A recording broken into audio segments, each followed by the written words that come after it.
En Norteplay damos la bienvenida al economista Marcelo Niegas, que es profesor de macroeconomía de la UNE, socio en FNB Capital y también empresario. Buen día, Marcelo. ¿Qué tal? Gracias ¿Cómo andan? por venir a Norte. Bueno, te dedicas a cosas que están, o actividades que están siendo impactadas desde distintos puntos de vista, así que nos puedes dar un panorama bastante amplio de lo que está pasando en la economía en estos días. Lo primero es a partir del nuevo dólar único que surge ahora a partir de este sistema de flotación de bandas y de oferta y demanda, que volvió a abrir en 1.230 ahora en el Banco Nación en esta segunda jornada.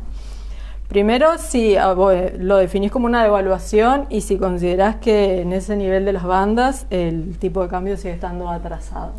Bueno, sí, yo creo que esta tercera fase del programa económico, como muchos dicen, trae normalidad a Argentina, y esa normalidad está basada en lo que hacen los países que tienen éxito en la administración de su macroeconomía.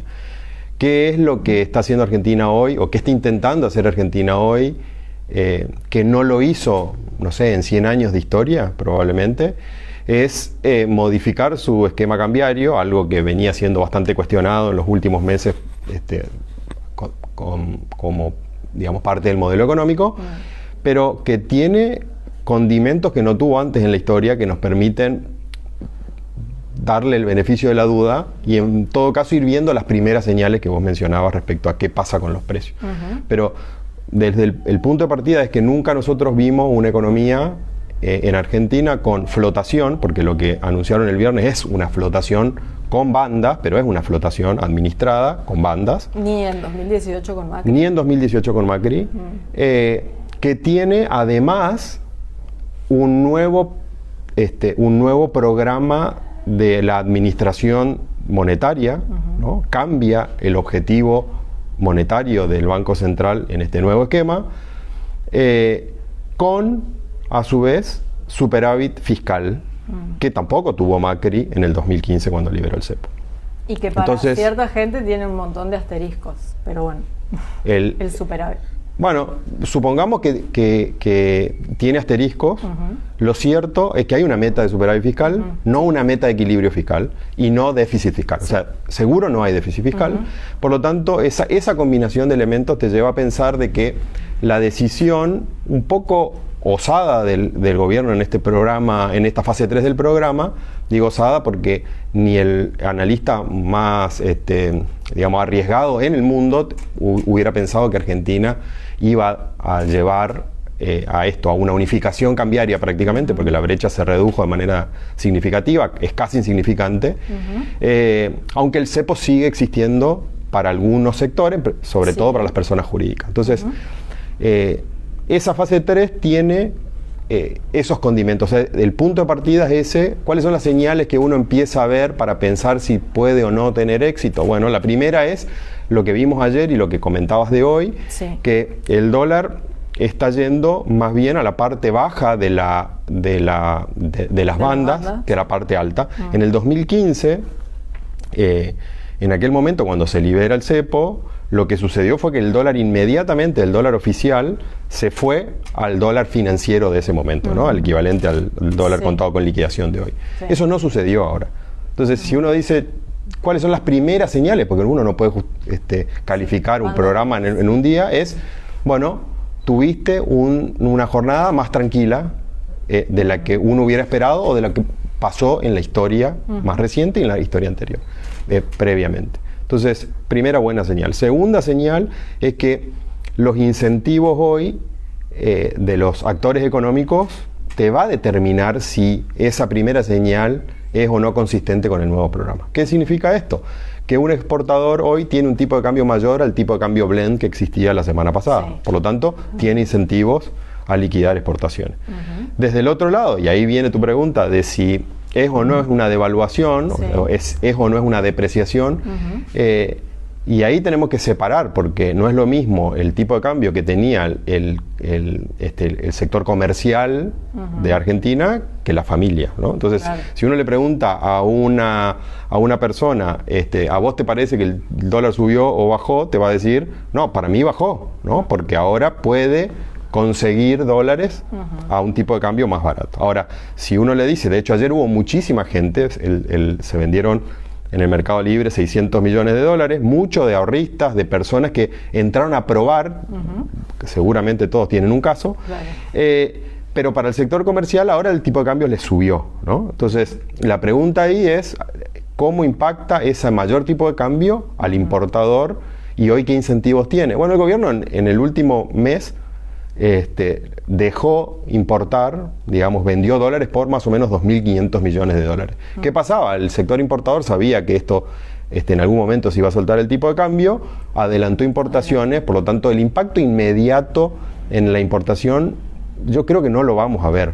Y la razón por la cual uno puede pensar de que las primeras quizás semanas de esta fase 3 sea exitosa es porque no debería haber traslado a precios, y me parece que un objetivo de segundo o tercer orden de esta fase 3 es llegar con tranquilidad a las elecciones de octubre.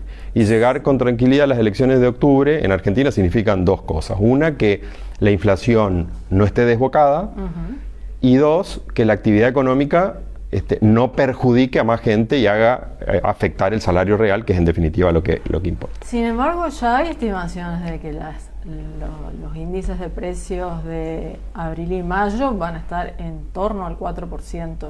Yo creo que puede incluso puede estar al 5%, pero... ¿Al 5%? Incluso puede estar al 5%, y podemos tener 2 meses de ajuste de precios, de precios. Pero ahí uno tiene que preguntarse, bueno, todos los programas que tuvieron éxito, no sé, en los últimos 50, 60 años en el mundo, ¿no? ¿Cómo se da el proceso de baja de inflación de índices altísimos a índices cercanos al 1 o 2%, cosas normales?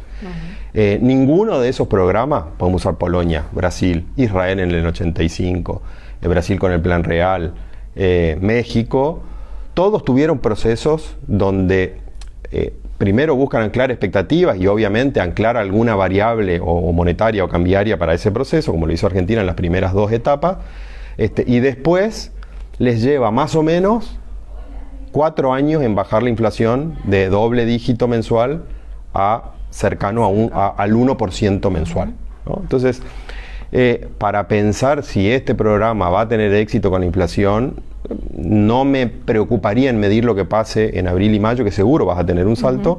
Lo que sí me parece es que cuando uno va mirando la inflación interanual es mucho más baja, la dinámica que teníamos es mucho mejor, y después uno tiene que ir a mirar en los índices de precios más allá del 3,7, sabemos que hay factores estacionales, lo que uno tiene que mirar es la inflación subyacente, y esa inflación no está desbocada, la inflación mayorista tampoco está desbocada. Habrá que ver si, me parece que es uno de los riesgos a monitorear, qué pasa con el traslado a precio de algunos sectores que tienen altos componentes de importación. ¿Esto te va a frenar el consumo de nuevo? Un consumo que viene con algunas características, depende cómo lo midas, cómo lo mires, viene en un 2024 feo.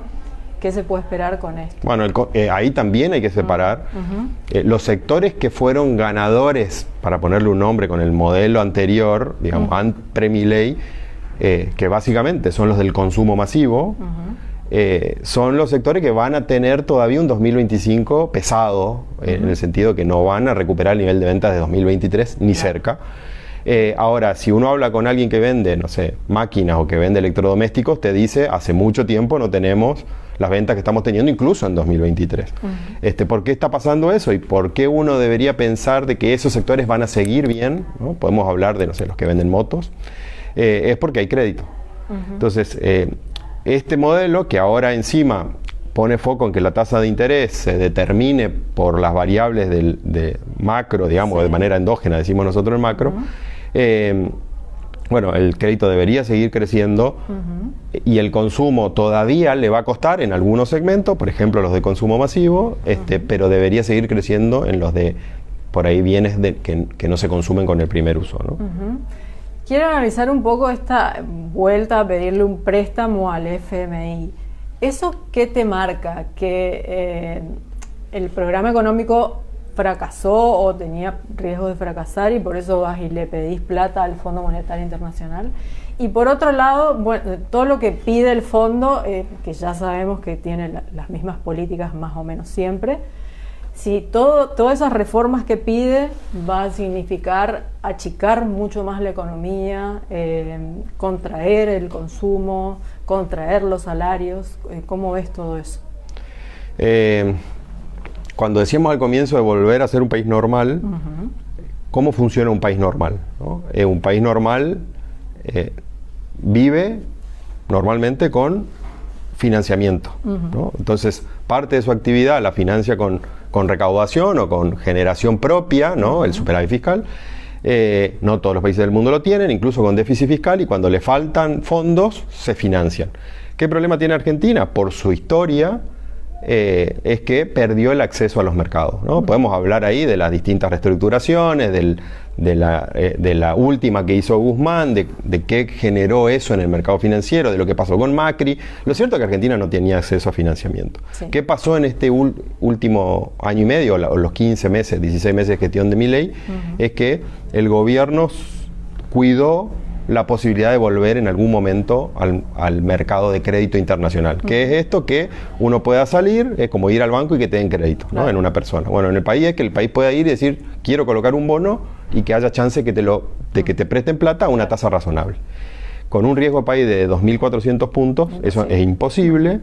Entonces, esta gestión lo que hizo fue buscar, y me parece que ahí va la respuesta de por qué tiene sentido el acceso a fondos con el Fondo Monetario y con otros organismos internacionales, un puente para acceder al financiamiento. Entonces, lo que está haciendo Argentina me parece que es lo normal.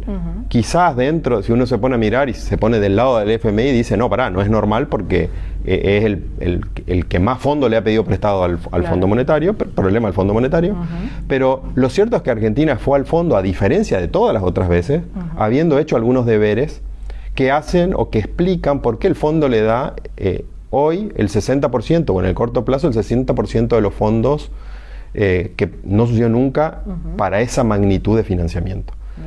¿Qué son esas, o sea, cuáles son los pasos previos que fue haciendo el alumno, digamos, para ir y mostrar que tenía la libreta bien y que se merecía un premio? Es todo lo que vimos, o sea, parte del ajuste que vimos, que es lo que el fondo te pide normalmente cuando llega, porque un país cuando va al fondo es porque no tiene otra opción. Argentina probablemente no tenía otra opción, pero ya había hecho los deberes antes de ir a pedirle prestado. Yo no comparto con los que dicen es una muestra del fracaso del plan económico, porque hubiera sido eso si vos ibas a decirle dame los fondos y decime qué tengo que hacer. Argentina fue a decirle este es el plan, así viene funcionando. Me consta de haber leído las ideas que se habían publicado en 2023 respecto de qué tenía que hacer Argentina y cómo tenía que manejar la salida del cepo. Entonces, de acá a unos meses uno debería decir si el plan funciona. Una muestra de eso que el riesgo país, que ayer cerró en zona de 750 puntos, debería ir rápidamente a, no sé, 500 puntos. Si eso sucede, ¿qué significa? Que a Argentina le prestarían más o menos a una tasa menor del 10% anual en dólares, que tomando en cuenta lo que rinde hoy un bono del Tesoro de Estados Unidos. Y si eso sucede, Argentina va a conseguir financiamiento, y si consigue financiamiento, puede no necesitar usar dólares que hoy tiene de reservas netas, que pasaron de estar 8.000 negativos a 8.000 positivos con este acuerdo. Y eso me parece que va a ser clave para ir viendo si Argentina tiene chances o no de ser exitosa en la normalidad, ¿no? Es decir, tener éxitos en ser normal. Quiero volver a la primera parte porque no me dijiste si este sistema de bandas entre 1.400 y 1.000 igualmente implica que el tipo de cambio quede atrasado, y con la devaluación prevista del 1% mensual a partir de ahora. Te digo eso porque hay muchos también analistas que están diciendo, ojo, porque tampoco es que se haya actualizado en los niveles que el mercado por ahí esperaba. Deberíamos hablar de tipo de cambio real ahí, para que es lo que se mira para decir si algo está apreciado, o de un tipo de cambio está apreciado o depreciado. En la salida del cepo del 2015 de Macri, el tipo de cambio real estaba en un nivel mucho más alto que hoy, ¿no? O sea, en términos de bienes era más caro el dólar en aquella época hoy. Lo cierto es que uno no puede saber si esto es atrasado o no atrasado, porque el esquema de bandas que está puesto con bandas divergentes, ¿no? O sea, el techo se va cada vez más arriba y el piso cada vez más abajo. Claro. En realidad lo que hizo el gobierno fue una flotación a la que le puso límites. Entonces, no creo que yo pueda desde este asiento decir si eso está atrasado o no, cuando hay un montón de gente que está tomando decisiones de comprar dólares o de vender dólares a esos precios. Por lo tanto, me parece que lo que estamos viendo es un tipo de cambio de equilibrio que probablemente, si se mueve a un ritmo por debajo de la inflación, ¿no? Si la inflación de este mes de abril termina 4% y el tipo de cambio se movió nada más de lo que está hoy, y claro, en términos de bienes, digamos, vas a comprar menos cosas en Argentina con $1, pero el tipo de cambio tiene que encontrar su precio. Así funciona en todos los países que tienen controlada la inflación. No me preocuparía ya me parece que hoy es abstracta o menos sustancial la discusión de si está atrasado o no a los niveles de precio de mercado, porque hay incentivos a comprar o a vender, depende de dónde está el precio. Bien, para cerrar, yo tiro una serie de afirmaciones y vos me decís si estás de acuerdo o no estás de acuerdo. Dale. Bueno, la economía está creciendo. De acuerdo.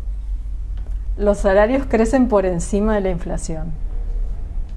Depende qué sector. Si es general, en desacuerdo, vamos a una economía donde los salarios se van a mover por productividad, donde el sector público no va a ser el lugar de resguardo ante una situación de desempleo, y donde los salarios públicos y de baja productividad van a crecer mucho menos que los salarios privados. Con el fin del cepo van a ingresar inversiones pendientes. ¿En qué plazo sería la pregunta? Si Lo dijo Caputo. Si es cortísimo plazo es muy difícil porque las inversiones llevan tiempo de ser decididas y ejecutadas. Si me decís de acá a 2 años, de acuerdo. Bien, la última, un gran logro del gobierno es el orden macroeconómico. De acuerdo. Bien, muchas gracias, Marcelo, por venir.